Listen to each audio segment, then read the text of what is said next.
তো hello friends, এসছি আর একটা ব্লগে। সেটা একই ব্লগ বলতে পারো, নতুন ব্লগ বলবো না, কারণ আগের বার এই ব্লগটা নিয়ে এসেছিলাম, কিন্তু এত রাত ছিল আর শরীরটা এতটাই খারাপ ছিল, আর কি বলবো, ক্লান্ত হয়েছিলাম বলতে পারো। তো ওর জন্য ফুচকা একটু কমই বানানো হয়েছিল, কিন্তু আজকে অনেকটা আছে। বাঙালির সব থেকে ফেভারিট, আর আমার তো সব থেকে ফেভারিট, আর আমার ভাইয়েরও।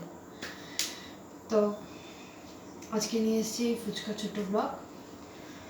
ঠিক আছে, একটা ফুচকা খেয়ে দেখি কেমন হয়েছে।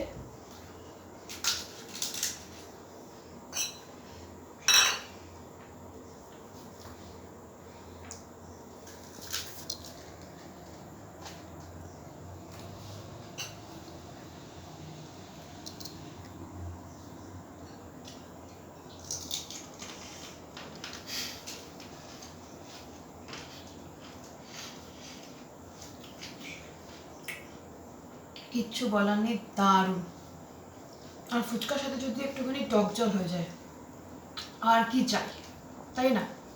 তো ঠিক আছে, আবার পরের ব্লগে দেখা হবে। Bye bye.